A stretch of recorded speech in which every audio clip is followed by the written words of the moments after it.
إلى آخره. صدق الله مولانا العظيم وصدق رسوله النبي الكريم ونحن على ذلك لمن الشاهدين والشاكرين والحمد لله رب العالمين.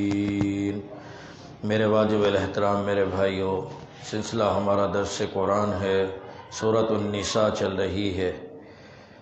آج کی آیات میں اللہ رب العزت فرماتے ہیں اینما تکونوا یدرککم الموت، جہاں کہیں بھی تم ہوگے موت تم کو آ کر پکڑ لے گی.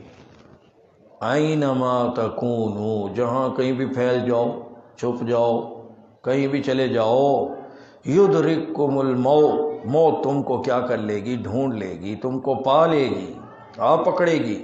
وَلَوْ كُنْتُمْ فِي بُرُوجٍ مُشَيَّدَةٍ، اگرچہ تم ہو مضبوط قلعوں میں بھی، تم بڑے مضبوط قلعوں میں چلے جاؤ، دروازے بند کر دو، سب کچھ کر لو، لیکن موت تم کو نہیں چھوڑے گی.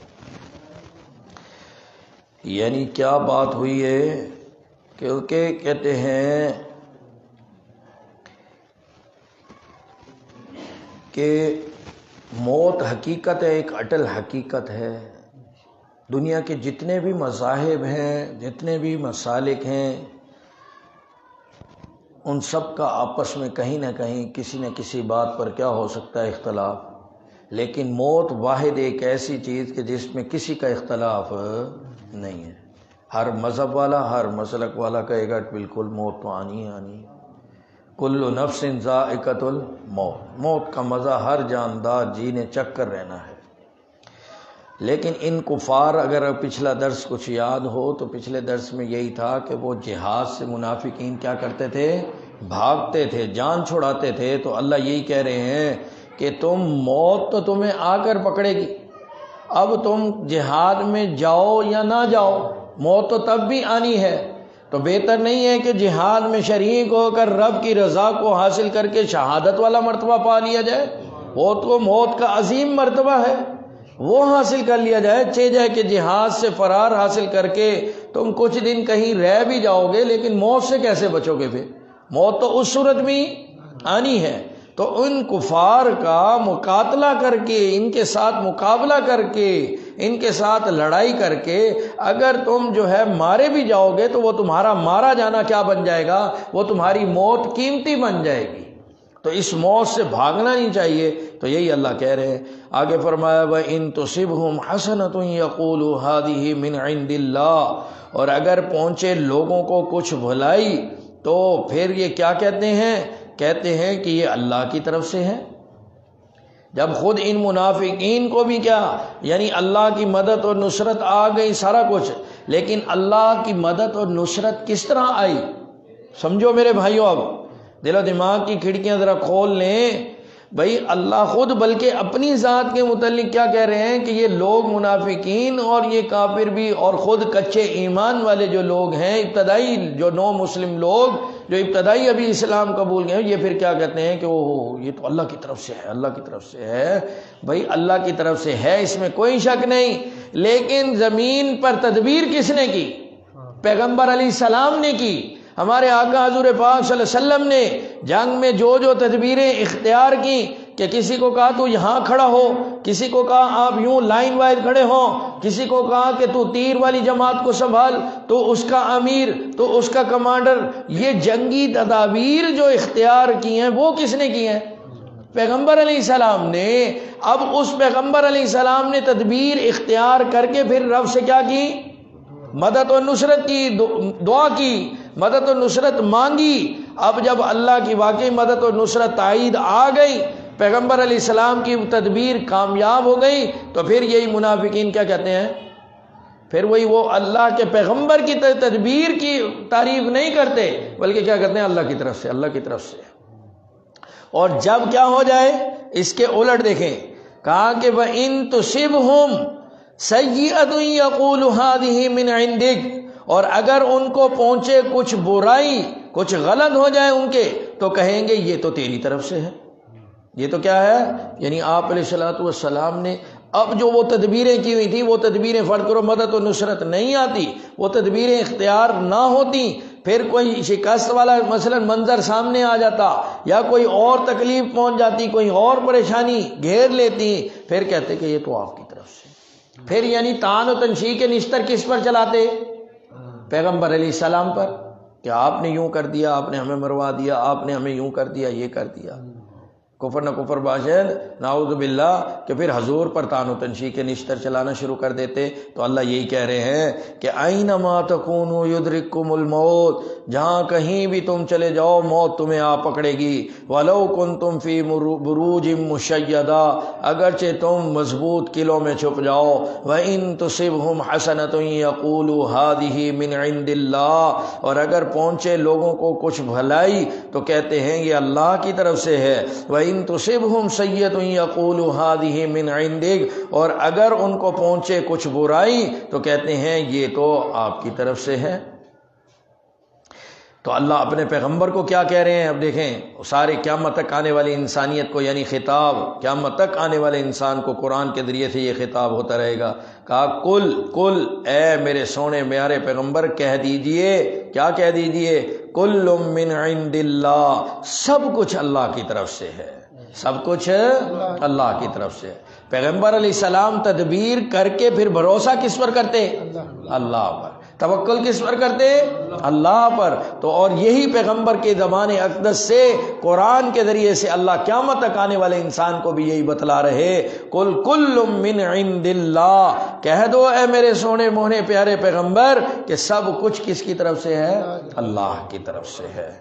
فما لہؤلاء القوم، سو کیا حال ہے ان لوگوں کا، فما لہؤلاء ان کو، اس قوم کا، ان لوگوں کا کیا حال ہے، لا یکادون یفقہون حدیثا، ہرگز نہیں لگتے کہ سمجھے کوئی بات، یہ کوئی بات سمجھیں ایسا ہرگز نہیں لگتا۔ اللہ خود کہہ رہے ہیں کہ اس قوم کا ذرا حال پتہ کرو ان سے، آپ کو خود کیا ہو جائے گا، معلوم ہو جائے گا کہ کوئی ایسی بات ان کے اندر نہیں کہ جو یہ سمجھ سکیں، سمجھنے کا مادہ ہی نہیں ہے، سلب ہو چکا ہے۔ اور آج بھی میرے دوستو حالات بالکل ایسے ہی ہیں۔ جب بھی کوئی دیکھو اچھی بات کسی کو کہی جائے، سمجھائی جائے، تو آگے سے اس کو ماننے کی بجائے کیا ہوتا ہے؟ طعن و تنشیح ہوتی ہے، تو بڑا مولوی آ گیا، تو بڑا یہ ہو گیا، آج تو بڑا تبلیغی بن گیا، کل کو تو یوں تھا، آج تو بڑا یہ ہو گیا، بڑا نیک پارسا بن گیا، کل کو تو ایسے تھا، کل کو تو خود ایسے تھا۔ بھائی وہ جو تھا وہ تو تھا نا، وہ تو ماضی ہو گیا، پاسٹ ہو گیا۔ اب توبہ کر کے اگر یہ صحیح ہو گیا ہے تو اس کی صحیح بات کو تسلیم کر، نہ کہ تو پھر اس کی وہ ماضی کو چھیڑ کے بیٹھ جائے۔ نہیں بھائی، تو یہی اللہ رب العزت ان آیات کے اندر یہی فرما رہے ہیں، ہم تمام کو خطاب ہو رہا ہے کہ اپنی دانش، اپنی سمجھ کو بھائی برقرار رکھو، یہ نہیں کہ اپنی سمجھ بوجھ کوئی ختم کر ڈالو، دنیا کی رنگینیوں میں ایسے مت کھو جاؤ، دنیا کے جو ہے نا جی روشنیوں، چکا چوند جو روشنیاں ہیں ان میں جو ہے ایسے نہ ہو جاؤ بالکل کہ بھئی ہاں جی کسی کو کچھ پہچان بھی نہ سکو، کوئی حق بات قبول ہی نہ کر سکو، ایسے نہ بنو۔ اللہ قرآن کے ذریعے سے، یہ درس کے ذریعے سے یہی ہم سب کو دعوت فکر مل رہی ہے، واضح واضح روشن روشن آیات سے ہمیں یہی چیز سبق مل رہا ہے کہ ہم سب نے اپنی آخرت کو مقدم رکھنا ہے۔ دنیا مختصر سی ہے، دنیا کے متعلق اللہ نے قرآن، یہی ہم نے اس سے جو پچھلے سے پچھلا رکوع تھا وہاں پڑھا تھا، متاع قلیل، یہ تو بڑا قلیل متاع ہے، دنیا کا مال و اسباب۔ یہ اور بات کسی کو سینکڑوں کی صورت میں، کسی کو ہزاروں کی صورت میں، کسی کو لاکھوں کی صورت میں، کسی کو کروڑوں کی صورت میں، کسی کو اربوں کی صورت میں مل جائے، لیکن کیا ہے، یہ سب کا سب عارضی ہے۔ کل من علیہا فان، یہ سب کا سب فانی ہے۔ وَيَبْقَى وَجْهُ رَبِّكَ ذُو الْجَلَالِ وَالْإِكْرَامِ، باقی رہنے والی ذات رب کی ہے، وہ ہمیشہ سے تھا، ہمیشہ سے ہے، ہمیشہ رہے گا۔ تو اس رب کی مان کر چلنا، اس رب کی مان کر چلیں گے انشاءاللہ زندگی بھی آسان ہوگی اور موت بھی سرخروئی والی ہوگی۔ اس رب کی نہیں مانیں گے، زندگی مزید تنگ ہوگی، زندگی میں مزید پریشانیاں، الجھنیں، تکلیفیں آئیں گی، اور موت بھی سختی والی، اور موت کے بعد معاملہ بھی بڑا سخت آئے گا۔ تو بھائی اس وقت سے بچنا ہے جی۔ سمجھدار آدمی وہی ہے جو اپنی موت سے پہلے موت کی کیا کر لے، تیاری کر لے۔ اور یہ کوئی ایسی کوئی بڑی آپ کہیں یار وہ مولوی صاحب نے بڑی مشکل بات کر دی، بھائی کوئی ایسی مشکل بات نہیں۔ ہم دیکھو اپنے معاملات میں ہم کتنے سیانے ہیں، سیدھی سی بات ہے۔ ابھی مجھے کہیں سفر کرنا ہو، میں نے اس سائٹ پہ کبھی سفر نہ کیا ہو، ایمانداری سے بتاؤ میں ایسے چلا جاؤں گا؟ نہیں، میں پہلے کسی سے ملوں گا، معلومات لوں گا کہ یار اس سائٹ پہ اس علاقے میں کون سی گاڑی جاتی ہے، کون سا سفر آسان ہوگا، بائی روڈ ہوگا، بائی ٹرین ہوگا، کون سا سفر میرے لیے بہتر رہے گا، اچھا وہاں کس اسٹیشن پر یا کس سٹینڈ پر کیسے مجھے گاڑی ملے گی، کیا ہوگا، کتنا اچھا کرایہ ہے، کیا ہے وہاں، اس علاقے میں امن کیسا ہے، کہیں اتنا ہو کہ میں لٹ جاؤں، یہ ساری معلومات اکٹھی کر کے پھر میں اس طرف جاؤں گا۔ ایسا ہے یا نہیں بھائی؟ اپنے معاملے میں ہم اتنے سیانے، اور اللہ معاف کرے رب اور رب کے پیغمبر کے معاملے میں ہم اتنے غفلت کا شکار کہ وہ رب ہمیں بار بار جھنجھوڑ رہا ہے واضح واضح آیات کے ذریعے سے۔ پیغمبر علیہ السلام ساری تعلیمات دے کر گئے، اور وہ تعلیمات آج اور قیامت تک انسان تک پہنچتی بھی رہیں گی، پھر بھی یہ انسان غفلت میں پڑا رہے تو میرے بھائیوں اس کی ایک قصور ہے، اس انسان کا اپنا قصور ہے، اس کی اپنی کم ہمتی ہے، اس کی اپنی کم نصیبی ہے کہ یہ ان چیزوں سے منہ موڑے رکھے۔ نہیں میرے بھائیوں، بلکہ ان چیزوں کو اپنا کر ہی ہم کیا کریں گے، اپنی دنیاوی زندگی کو بھی آسان بنائیں گے اور اپنی اخروی زندگی کو بھی آسان بنائیں گے۔ اور اگر ان چیزوں سے ہٹ کر زندگی گزاریں گے، زندگی میں تو میرے بھائیوں پھر ہم دھکے کھا ہی رہے ہیں، لیکن پھر آخرت میں جا کر بھی رسوائی ہوگی۔ تو اس لیے اس رسوائی سے بچنے کے لیے بہتر ہے کہ آج ہی ہم کیا کر لیں، آج اسے اپنی ذات سے عزم ارادہ باندھیں، کسی اور کے کہنے کی ضرورت نہیں، صرف اپنی ذات سے بیٹھے بیٹھے دیکھو میں نے آنکھیں آپ بند کریں، اپنی دل سے ہاتھ رکھ کر ہم کہیں کہ نہیں اب میں نے دنیا میں وقت اس طرح گزارنا ہے آخرت کو سامنے رکھ کر۔ میرے بھائیوں حضرات، صحابہ کرام اور آج کے مسلمان میں یہی فرق ہے بس۔ آج کا جو بھی مسلمان اپنی آخرت کو سامنے رکھ کر وقت گزار رہا ہے گویا وہ صحابہ کے نقش قدم پر ہے، اور جو آدمی اپنی موت کو آخرت کو سامنے رکھ کر وقت نہیں گزار رہا وہ ان کی تعلیمات سے، ان کے نقش قدم سے ہٹا ہوا ہے۔ صحابہ نے پوری کی پوری زندگی اپنی وہ کیا ہے، آخرت کو مقدم رکھا، دنیاوی فائدہ اگر مل بھی رہا تھا اس کو کیا کیا، قربان کیا، اس کو چھوڑ دیا، اس کو حاصل نہیں کیا۔ اور آج ہم دنیا کے چند ٹکوں کے لیے اپنے ایمان کو بھی خراب کر بیٹھتے ہیں۔ تو ہم سب کو سوچنا چاہیے، اللہ مجھے اور آپ کو کہا سنے پر عمل کرنے کی توفیق نصیب کرے۔ الحمدللہ رب العالمین، اللہم صلی علی سیدنا و مولانا محمد و بارک وسلم۔ اے میرے پاک اللہ، ہمارے پاس کچھ بھی نہیں ہے، ہم بڑے کمزور ہیں، ضعیف ہیں، ناتواں ہیں۔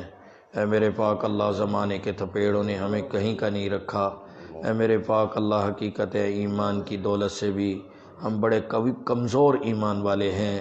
اے اللہ اپنے فضل کے ساتھ، احسان کے ساتھ، اے اللہ ہمارا یہ تھوڑی دیر کا بیٹھنا، اے اللہ ہمارا یہ کہنا سننا، اس کو اپنی بارگاہ میں اس طرح قبول فرما لیجئے کہ اسے ہماری بخشش و نجات کا ذریعہ بنا دیجئے۔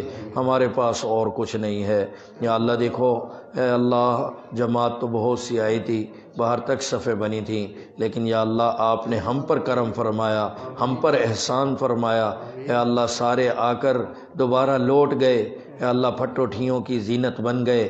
آپ نے ہمیں اپنے گھر میں یوں بٹھا کر اپنے پاک کلام کی بات کہنے سننے کی جب توفیق بخشی ہے، ہم پر اتنا فضل فرما دیا ہے، تو اے اللہ مزید ہم پر یہی فضل فرماؤ کہ اسے ہماری بخشش و نجات کا ذریعہ بناؤ۔